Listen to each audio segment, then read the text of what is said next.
Saya ditanya, nanti mau masuk mana? Saya bilang, saya belum tahu. Dia bilang, udah masuk kulit aja. Nanti kamu tetap bisa tenis dan santai. Ya udah iya. Ya udah saya jadi masuk kulit lah.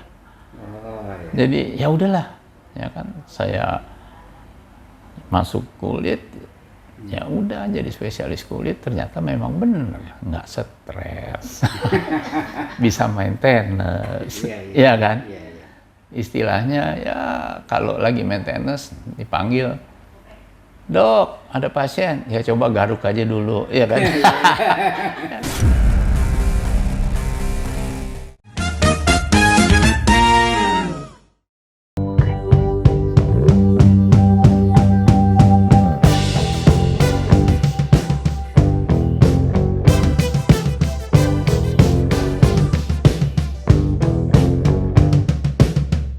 Usianya sudah 74 tahun, tetapi lelaki keturunan Tionghoa berkulit bersih ini masih nampak sehat. Tubuhnya terlihat kekar. Dia sangat energik. Gaya bicaranya pun ceplas-ceplos. Sesekali diiringi tawanya yang berderai. Salah satu rahasia kebugaran tubuhnya karena Dr. Simon masih tetap aktif main tenis di usianya yang sudah tergolong manula. Saya kan sering pergi main tenis, bertanding di luar negeri. Saya mau menikmati hidup. Ya kan, saya ngapain mau cari uang banyak-banyak, nggak ada habisnya. Uang nggak dibawa mati. Justru kita harus menikmati uang yang kita sudah kumpulin itu selama kita masih bisa. Nggak ada gunanya dong. Saya punya duit banyak, saya udah nggak bisa jalan, didorong kemana-mana, kan nyusahin orang. Ya kan, saya sih main tenis sudah dari SMP ya. Jadi saya itu memang waktu kecil dari SD itu udah demen olahraga. Ya kan? Jadi udah demen olahraga lah, main bola di tengah jalan itu. Ya tahun 60-an kan jalan masih sepi, main bola di tengah jalan. Itu bola masuk ke got, masih bau, hajar aja. Kecil di mana tinggal? Jakarta di Petojo. Oh, Petojo. Petojo, iya. Saya main pingpong, main badminton, ya main tenis. Nah, terus main tenis itu jadi hobi saya kan, utamanya.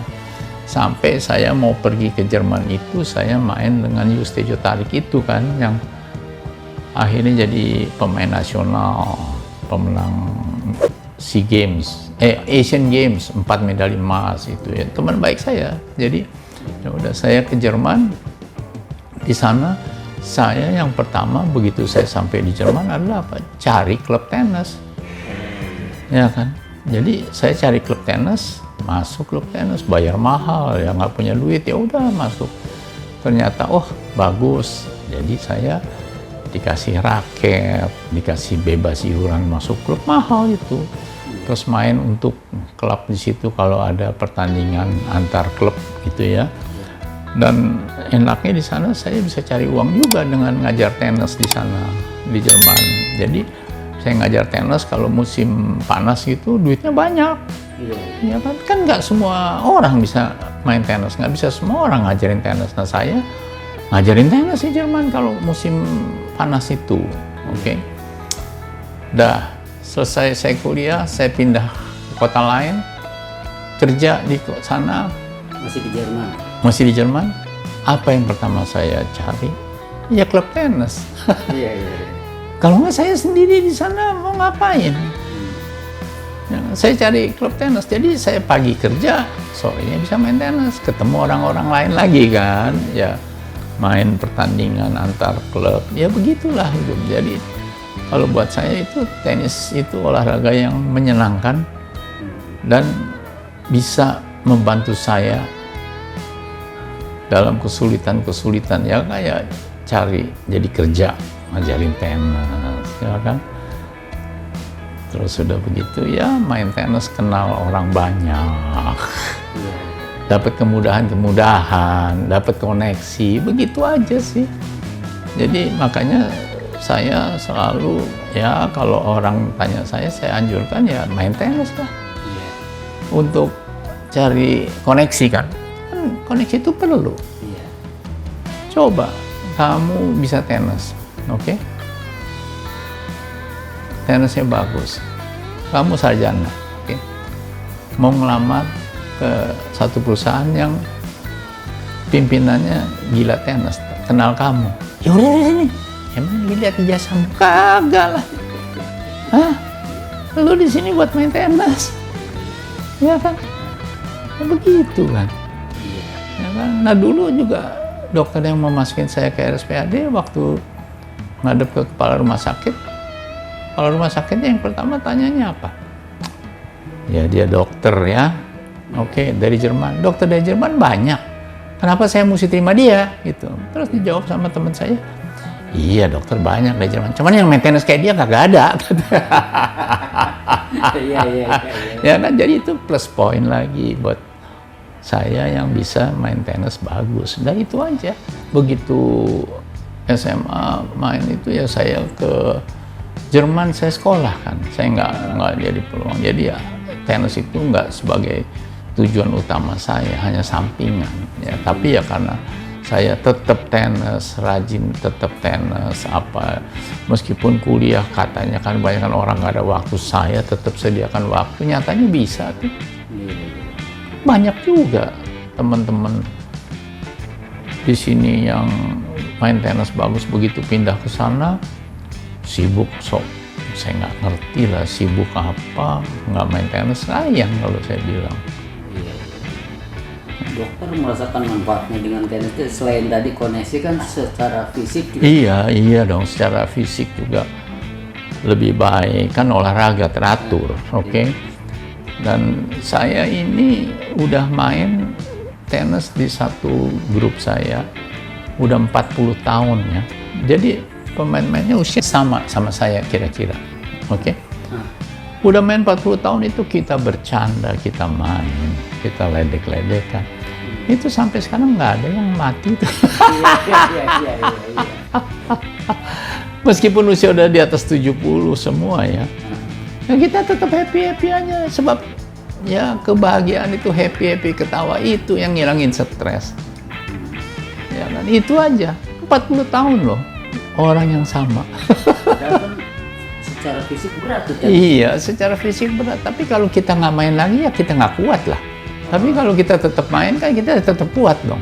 Oke, pukulan nggak sekeras waktu muda. Tapi kan kita mainnya juga nggak sama anak muda, kita main sama yang seumuran. Oh iya. Jadi nggak pernah stop tuh rutin ya? Nggak pernah, saya nggak pernah. Ya, nggak pernah. Sekarang seminggu berapa kali main tenis? 2-3 kali. 2-3 kali. Nggak ada pasien atau napas apa gitu? Enggak sih. Pakai suplemen atau apa itu? Enggak. Suplemen sih kagak ada lah yang bikin orang jadi kuat. Nggak ada ya? Nah, ada latihan yang bikin orang jadi kuat. Ya kan? Masa iya orang cuma minum suplemen bisa lari 100 kilo? Ya nggak ada lah. Latihan yang bikin orang kuat segitu. Suatu muda itu sebelum berangkat ke Jerman nggak pernah ikut turnamen apa ini di sini?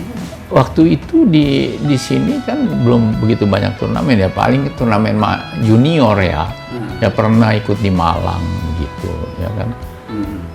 Itu aja sih, nggak pertandingan nasional gitu nggak pernah ikut saya.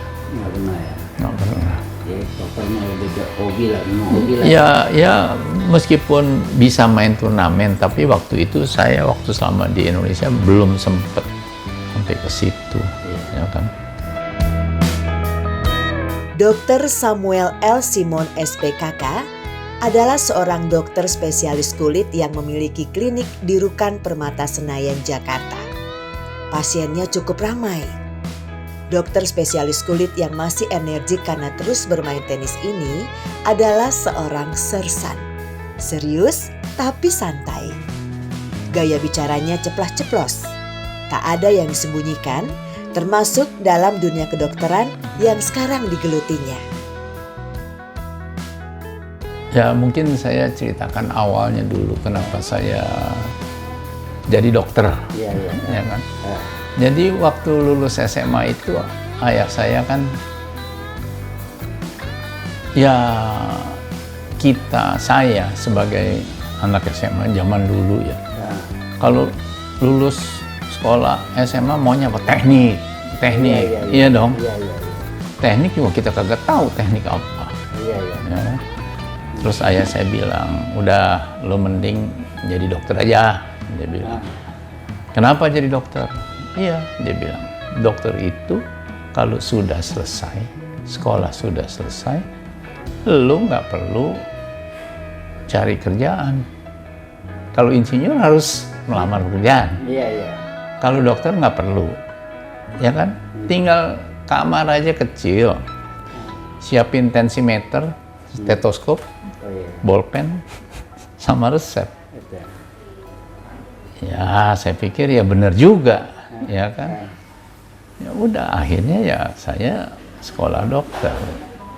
Oke, meskipun awalnya ragu ya, sampai saya kan sekolah kuliah juga kedokteran dulu di sini di Ukrida, tapi saat itu Ukrida kan belum diakuin, jadi kita nggak tahu berapa lama sekolahnya. Iya. Akhirnya ya saya dikirim ke Jerman. Sebelum berangkat pun ayah saya juga sudah menekankan ambil kedokteran ya, jangan ambil teknik. Kan Jerman juga terkenal tekniknya. Iya. Ya untung lah. Itu S2 apa S1 ke Jerman tuh? S1 dong, S1 dong, juga ya? S1, iya. Jadi Ya. keluar dari Ukrida. Keluar dari Ukrida, ya kan nggak tahu waktu itu sekolah itu nggak tahu berapa lama, tidak diakuin kan, ya kan, jadi ya udah ke Jerman aja gitu loh. Nah udahlah, tapi ya kemari setelah saya selesai jadi dokter, jadi spesialis, ya saya juga lihat ya ternyata benar juga perkataan ayah saya, ya karena saya sampai usia ini juga masih tetap bisa bekerja, ya kan. Dia juga bilang kalau dokter kan kerjanya bisa kapan kamu mau libur ya libur, ya kan, dan nggak digaji orang. Itu, oh ya benar juga. Ternyata ya belakangan ini ya saya lihat ternyata banyak juga teman-teman yang seusia saya udah nggak kerja, padahal masih bisa ya kerja, tapi udah agak diterima lagi kerja karena faktor usia. Ya stres juga kalau begitu kan. Ya kan, ya Masih itu loh. produktif ya. Iya kan, kalau dokter masih bisa kerja gitu. Kenapa pilihannya ke Jerman? Ya karena saat itu ke Jerman itu yang paling mudah ya. Kalau ini ya Pak mudah. Tadinya saya mau dikirim ke Kanada, ya kan? Tapi untuk masuk kuliah, diterima kuliah kedokteran itu sangat-sangat sulit. Di Amerika, di Kanada itu sangat-sangat sulit. Tapi kalau di Jerman itu jauh lebih gampang. Oh begitu Ya kan? Iya, makanya jadi saya sekolah di Jerman, dan beruntunglah saya ke Jerman. Karena di Jerman kan pendidikan kedokteran juga sama kayak di sini, hanya 6 tahun. Itu udah spesialis 6 tahun. Belum dokter umum, ya kan? umum. Iya. Kembali ke Indonesia masih dokter umum ya? Iya dong. Nah, saya kembali ke Indonesia, terus saya mengabdi di RSPAD. Setelah 7 tahun mengabdi di RSPAD, kan zaman itu kita boleh spesialisasi setelah mengabdi. Iya.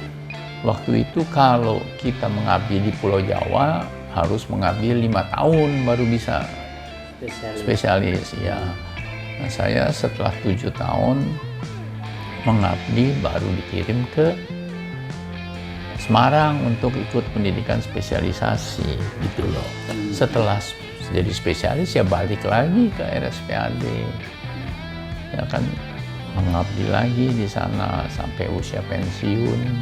Di sana ya selain kerja pasien juga ngajar mahasiswa kedokteran yang disebut koas. Jadi itu waktu itu ada yang koas dari Trisakti, dari Atmajaya, dari Yarsi. Nah, sekarang belakangan ada lagi dari UPH, tapi sekarang udah Yang di RSPAD itu hanya Universitas Veteran. Itu aja utamanya. Iya.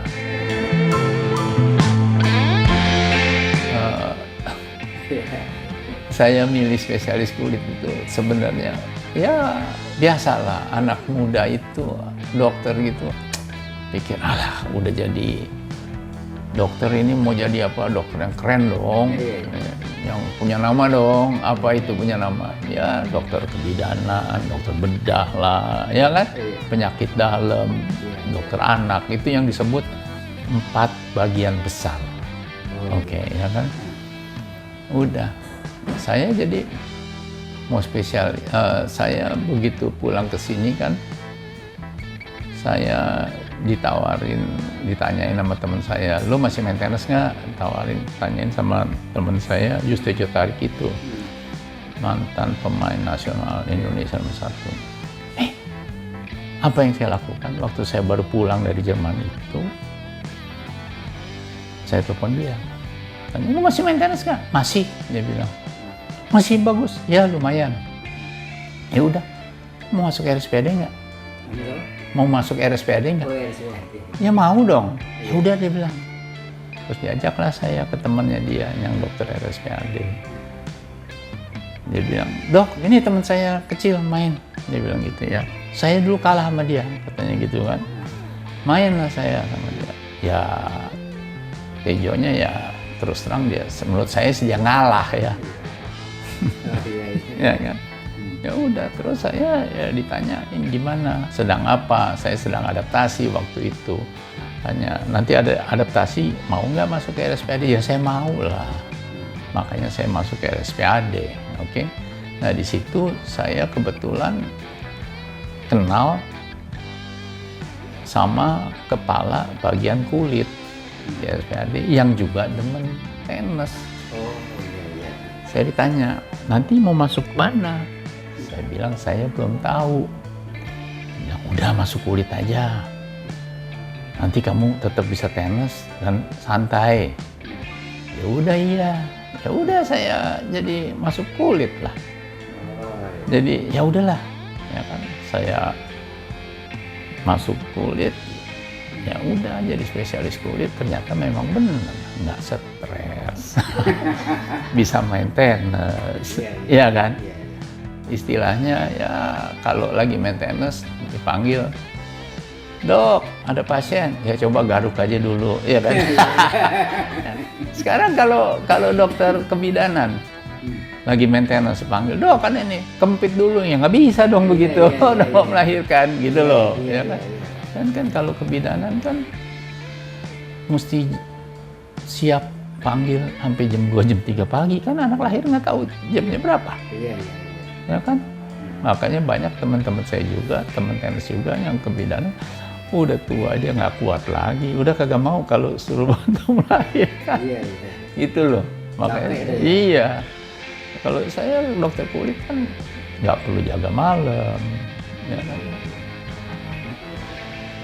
Dan banyaknya juga pasien sehat kan, ya kan, kan bukan orang sakit, dan saya nggak perlu pakai stetoskop, cepet ngobatin pasien, cuman ya kurang dianggap dokter, udah cuma dokter kulit, dokter salep. Sekarang hebat dokter kulit, kan saya juga pernah baca juga tuh ada dokter kulit dan kelamin. Itu dokter juga itu juga nah itu. Iya dong, semua sama dong. Itu semua itu sekarang gini, semua itu kan namanya spesialis kulit dan kelamin. Kenapa itu selalu dijadikan satu? Karena banyak penyakit-penyakit kelamin itu gejala awalnya tampak di kulit. Iya kan, jadi itu makanya dijadikan satu, ya kan. Nah tapi kan kadang orang zaman sekarang, terutama wanita, kalau dulu ya, kalau dokter spesialis kulit dan kelamin itu yang banyak datang kan pria. Tapi pria, iya, zaman dulu begitu. Iya, ya kan. Nah sekarang penyakit kelamin. Jadi kalau laki kebanyakan di situ kan. Nah, jadi dokter kulit itu kalau pasien laki ke situ udah pasti dicap, wah lu sakit kelamin. Gitu kan. Jadi ya begitu dulu ininya, stigmanya. Tapi sekarang kan di sini 10 ya mungkin 10 tahun terakhir ya kan udah berubah. Dulu itu dokter mana yang mau masuk spesialis kulit? Kan mau yang 4 besar itu aja. Tapi 10 tahun terakhir ini udah banyak yang mau masuk kulit. Oke. Nah sekarang lagi saya ceritakan lagi. Spesialis kulit dan kelamin. Terus adalah saingannya. Apa itu? Itu dokter kecantikan yang disebut dokter kecantikan. Dokter kecantikan itu mah nggak ada. Itu hanya dokter umum yang belajar kursus-kursus kecantikan. Gitu loh. Bagaimana merawat kulit, apa segala macam gitu. Oke? Terus ini perhimpunan dokter spesialis kulit dan kelamin ini lama-lama juga mungkin risih ya. Kok SPKK, spesialis kulit dan kelamin.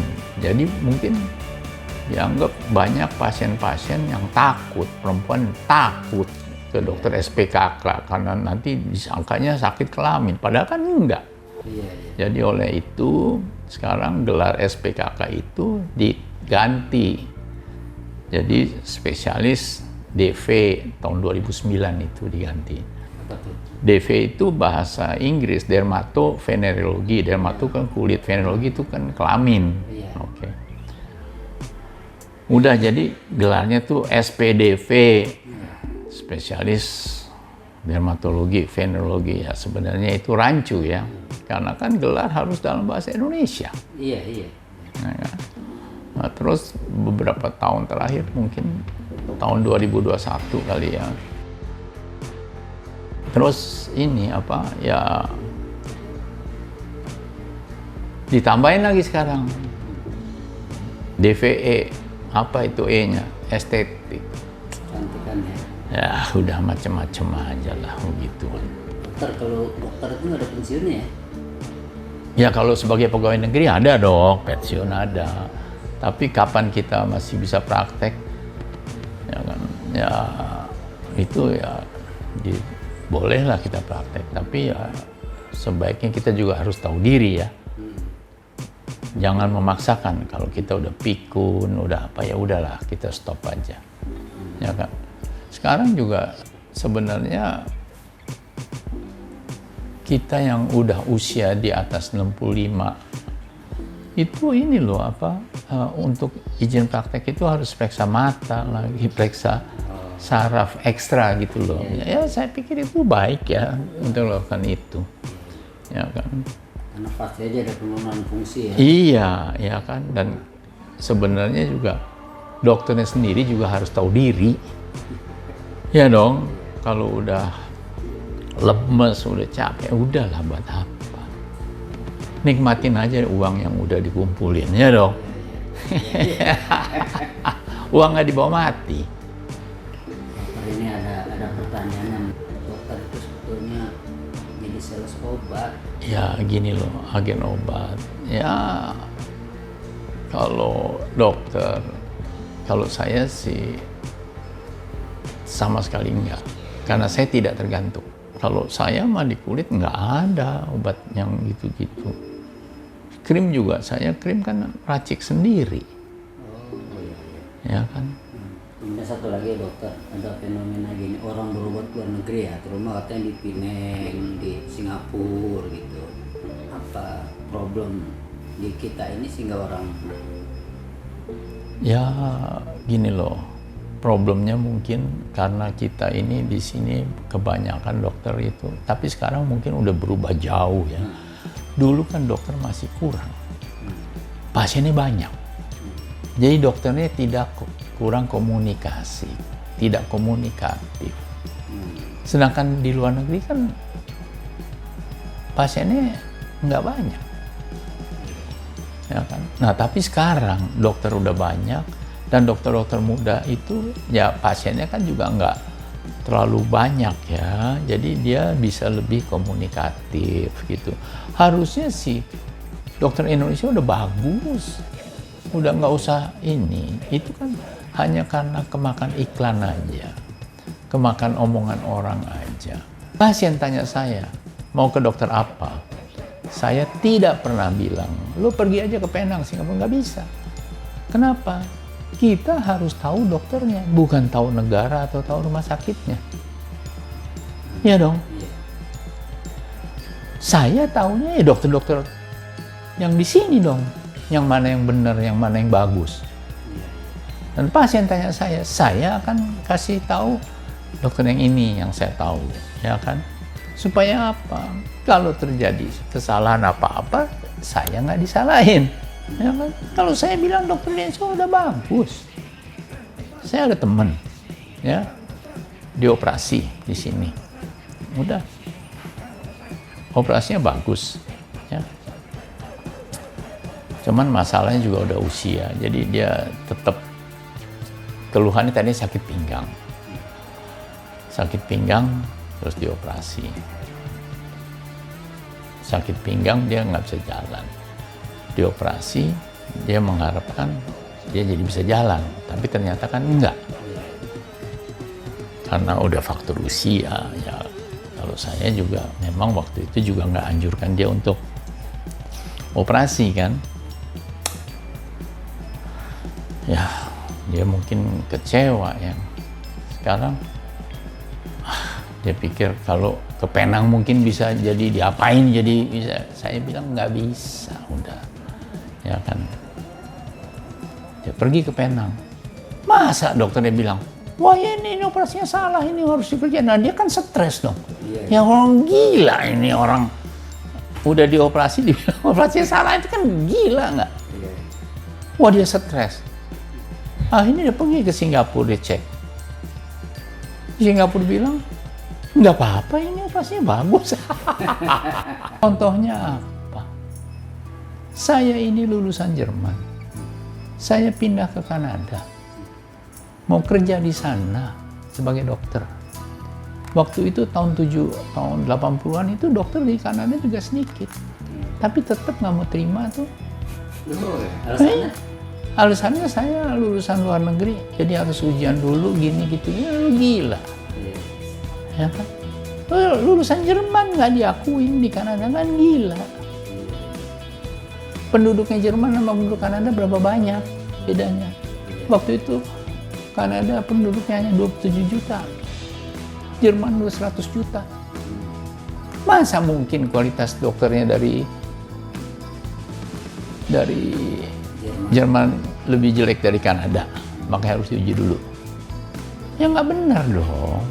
Ya kan? Nah dulu saya juga ngalamin di Jerman. Kenapa?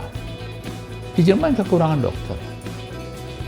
Di Jerman itu jadi dokter itu kebanyakan maunya di kota-kota besar. Di desa-desa itu nggak ada dokter kan? Apa yang dilakukan? Ya itu tahun 80-an. Dokter-dokter dari Syria diimpor, dipekerjakan di desa-desa di Jerman. Tidak bisa ngomong Jerman. Saya lagi jaga malam di satu rumah sakit. Ini ada telepon dari rumah sakit di desa. Bilang mau pindahin pasien. Yang pindahin pasien yang ngomong sama saya siapa? Perawatnya. Saya tanya dokternya mana? Dokternya kagak bisa ngomong Jerman, lagi gila. Itu dia dikasih bekerja di sana. Itu loh, sampai begitunya. Waktu itu masih perlu dokter, ya sekarang mungkin udah enggak lagi ya. Sedangkan Sumpah Hipokrates tuh bilangnya apa? Kita harus menganggap sesama dokter itu sebagai keluarga.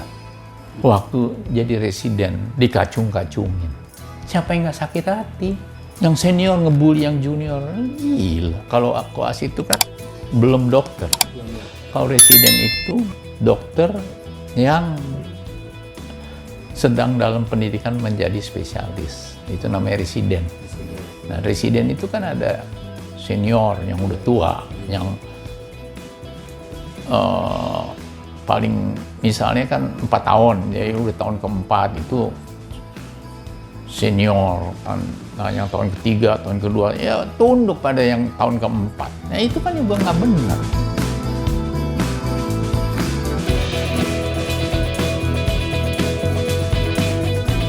Dokter Simon juga pragmatis dalam cara berpikir. Itu juga dilakukan dalam mempersiapkan masa depan anak-anaknya. Ada satu yang laki ya, dokter kulit juga. Kulit juga ya? Kulit dan kelamin ya, SPDVE. Iya, udah SPDV dia. Iya, ya. Tapi dia praktek di Balikpapan ya. Rumah sakit. Enggak praktek sendiri. Praktek Berapa sendiri. sih dokternya? Saya anaknya 3. Tiga. Cuma Satu, ini. satu laki itu yang jadi dokter, yang 2 perempuan. Jadi enggak saya suruh jadi dokter lah. Oh, gitu. Biasanya perempuan banyak yang tertarik jadi dokter gitu. Ya kalau saya melihatnya begini loh, kalau perempuan jadi dokter itu kasihan sebenarnya.